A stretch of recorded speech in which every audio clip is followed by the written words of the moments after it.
So we're MyCode, and I'm Rebecca Rosengard. I'm the SVP of Marketing at MyCode, and oh, thank you.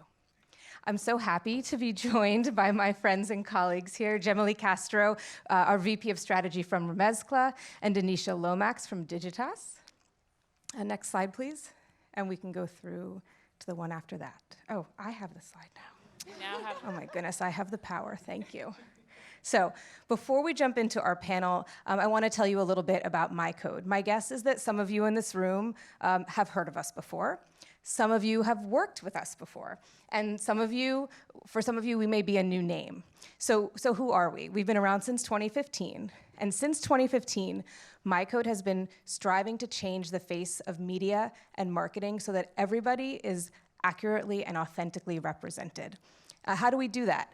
We do that by taking a diverse first approach to marketing, and that enables brands to build lasting relationships with America's growth audiences. One of the ways we do that is through our curated collection of media brands. Some of those media brands are part of MyCode, including Remezcla, and some of those are part of our network. Through these media brands, and augmented by our insights team, we really fundamentally understand diverse audiences, and we can help brands connect with them in bespoke and endemic ways. So please take a look at some of our work. Numbers never tell a full story, but the right people behind the numbers see humanity beyond data. We are MyCode, a full-service platform designed to authentically connect brands and amplify diverse creator voices, all in one company. A company that was born with a simple purpose: to change media so diverse people feel seen. You just had to be there. We put our whole selves into solving problems. As members of diverse communities and passionate allies, we live the reality. Period. Okay, I see. Showing up for our communities so they can continue to thrive, enabling meaningful connections through media solutions, insights, and award-winning content. We educate and empower, connect and deliver. It's not just work, it's who we are. We are MyCode. So this is who we are again, and we're ready to get started. So Denisha, I would like to start by asking you to share a little bit more about your background and career, and your career progression. I want to start by asking, what is client inclusivity and impact, which is your title, and how did this role come about?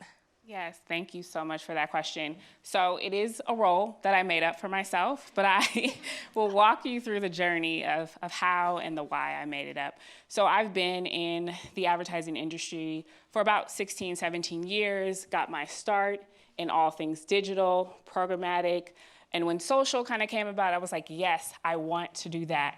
And so one of the things I realized very early on, in the social space, you had to talk about and show community in a way that you didn't really have to do before in display media or in kind of traditional campaigns. So social unlocked an opportunity for me to think about community, diverse audiences, creators even, in a unique and different way. And so while at Digitas, I led social teams, I led media teams, but I also realized a year and a half ago that we needed a top level layer of accountability when it came to how we're working with our clients to move the inclusivity needle in our company. We had some clients who were doing great things. We'll talk about some of those in a little bit, but not everyone was kind of moving at the speed that I felt was necessary. So I reached out to my manager, our CEO, and I said, listen, I want to be the one who helps us move this work forward, not just within our the walls of Digitas and the walls of Publicis. I do have many counterparts that I work with, but I also want to make sure that the clients have a person that they can call and say, hey, how do I do this? How do I get this right? I made a misstep, or I'm thinking about this, but I'm not really sure how to create a playbook or a blueprint, if you will, to get there. So that's the role that I do today, and that is what client inclusivity and impact means. I also want to quickly touch on the impact piece.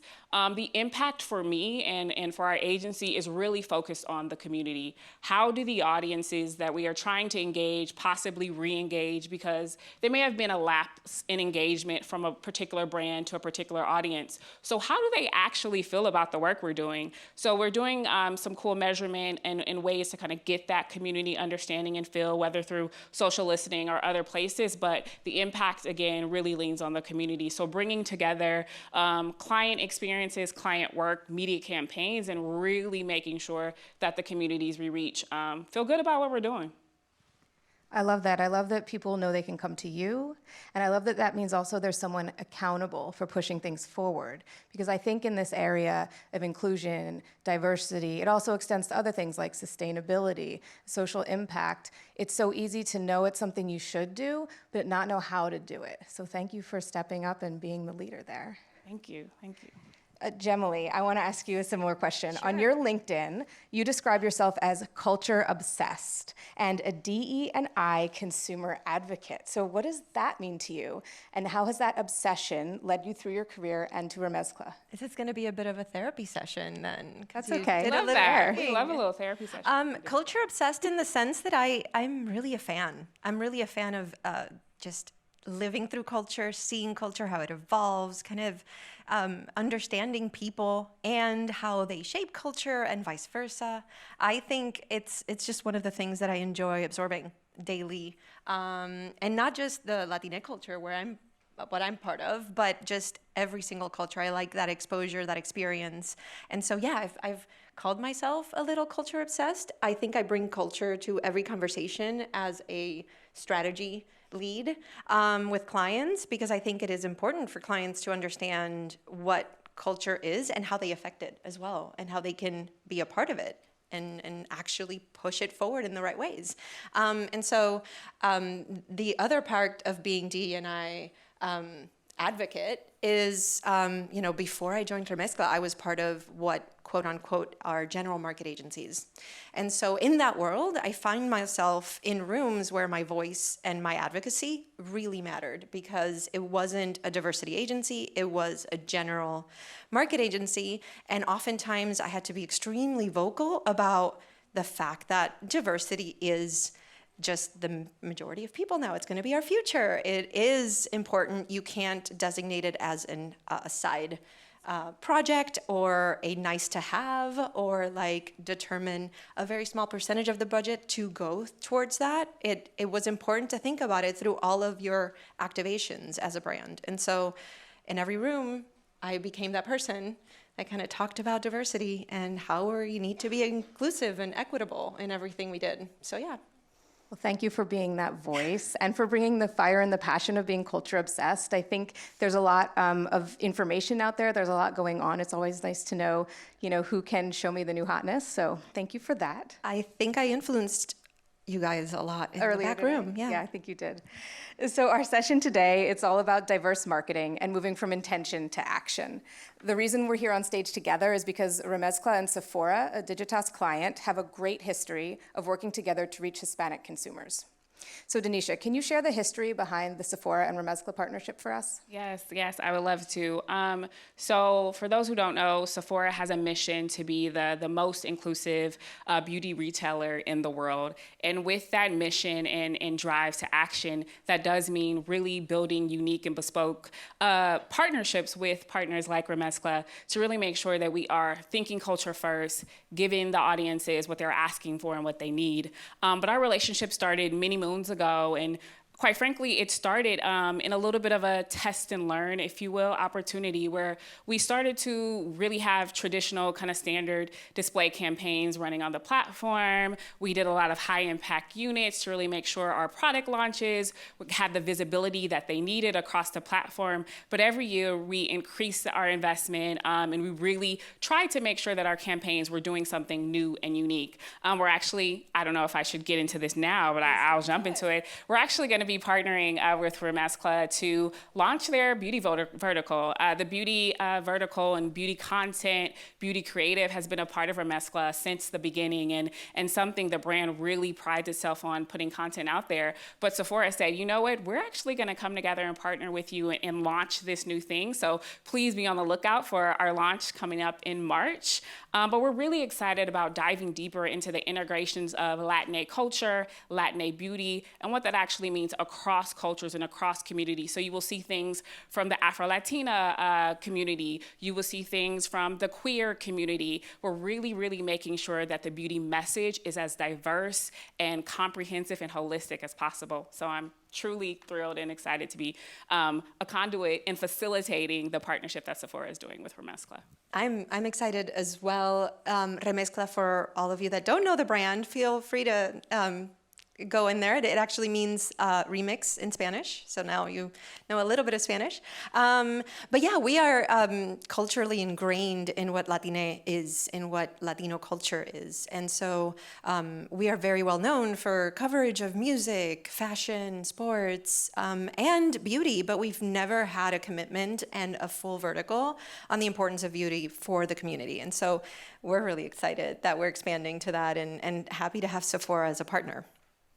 Well, if your track record of doing a little more each year is any indication, I can't wait to see what happens after we launch this vertical together. I love that. I love that. And you also just made me extra accountable, so thank you for that. You're welcome. You're welcome.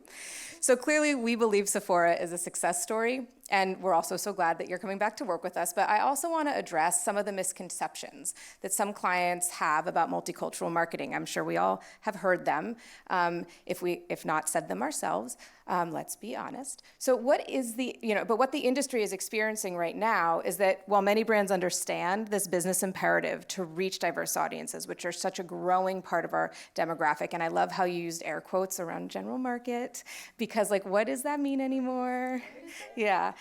Many brands, they recognize this business imperative, but what are they actually doing? What are they implementing? We're seeing a gap between intention and action. And so the question for you is, what's your experience with this, with a variety of your clients? And I'm not asking you to call anyone out, but just speak about what you see as some of the barriers that people express to you about why they aren't engaging with diverse audiences and why they haven't made that step. Yeah, I think that's a really real question, especially as we are also in the midst of Black History Month. So just want to acknowledge that while I'm up here as well. I think one of the misconceptions is that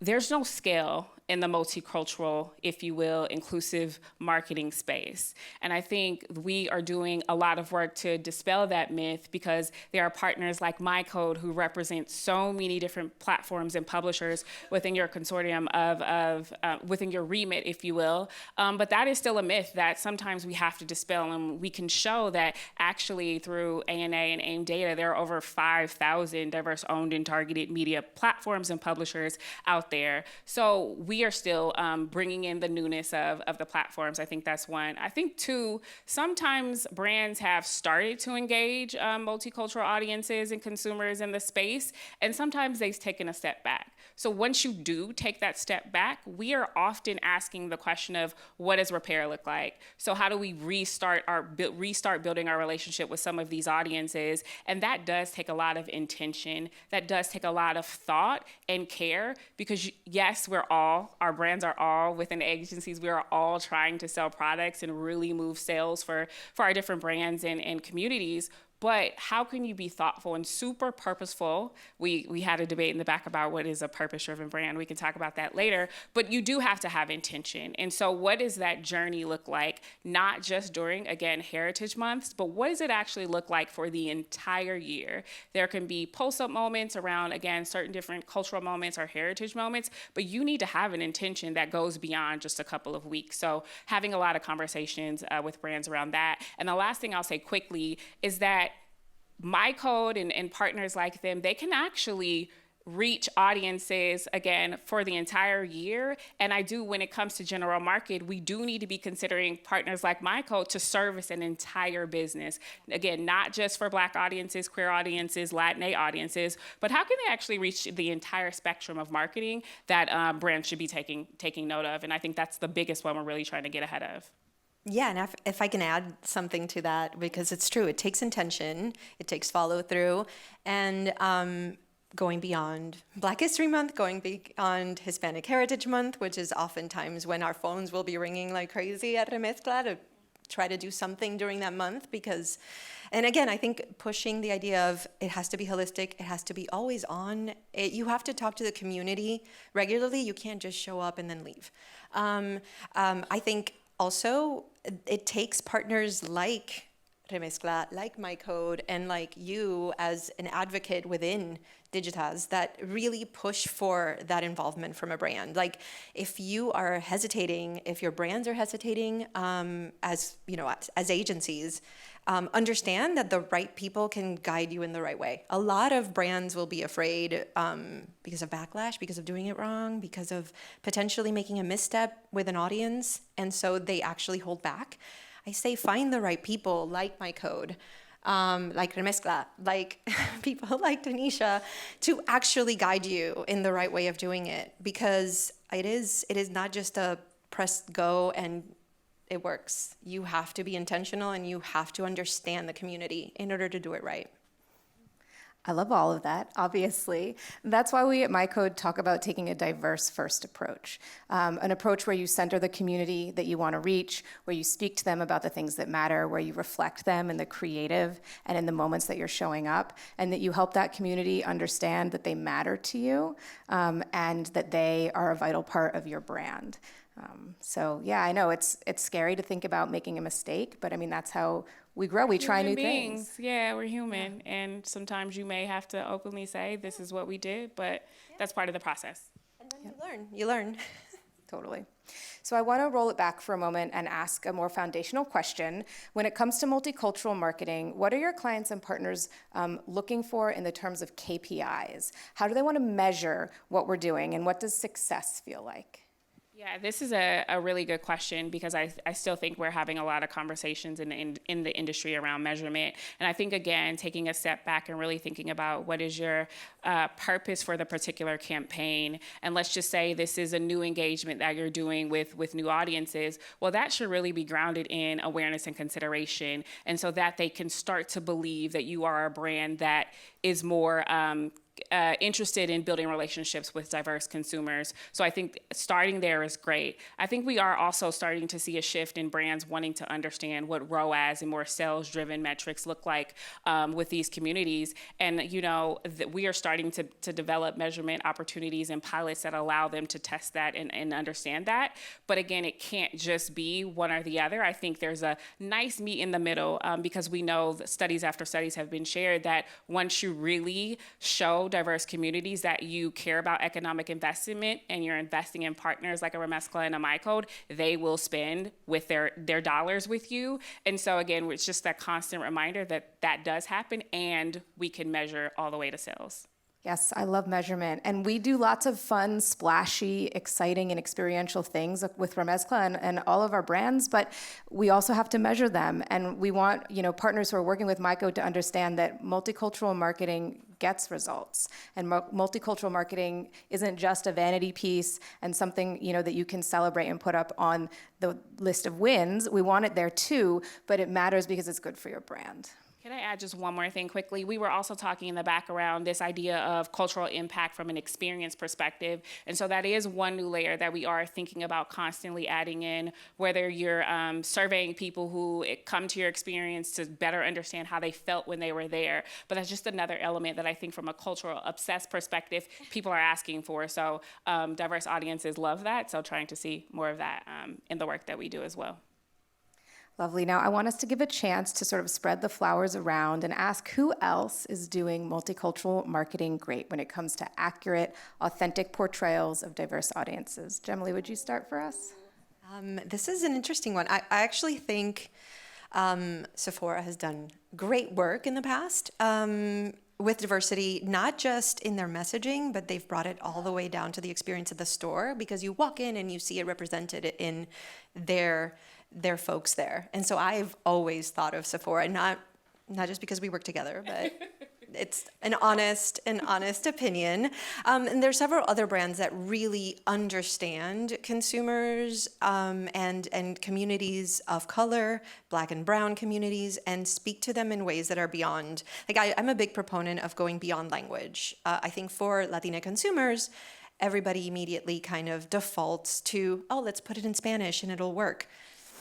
If that was the case, anything in English would just sell everything because everybody speaks English, right? It doesn't. So you really have to understand how you approach it. If you guys go to Remezcla, it's an all-English website, but it is serving a community that has been underserved. And so people like McDonald's, people like Target, they've done really great work. Tide has done great work at understanding who their target audience is and reflecting it accurately versus just dubbing it in Spanish and putting it on media.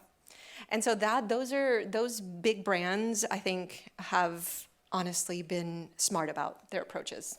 And I appreciate it. Awesome. Thank you for sharing. Denisha, do you want to add anything before Yes, we're out of really time? quickly. Yeah. Love Dove. Love that they talk about beauty going beyond just what you look like physically, but also engaging a level of confidence around who you are. I love that they've expanded into sports and all those things. Also, just want another shout out another brand. Ben & Jerry's obviously thinks about social economic justice all the time. They've even launched a podcast where they actually are getting in the weeds talking about things. So I think the brands that get it are expanding their aperture out of just what we would say traditional media and thinking about the ways from an audio perspective, social, creator, et cetera, to get in front of the communities that they want to reach. Thank you. All right, well, thank you both so much for spending the day with us here. If anyone wants to learn more about Remezcla or My Code, pick up your phones and give those QRs a snap. And I hope you have a good rest of your day.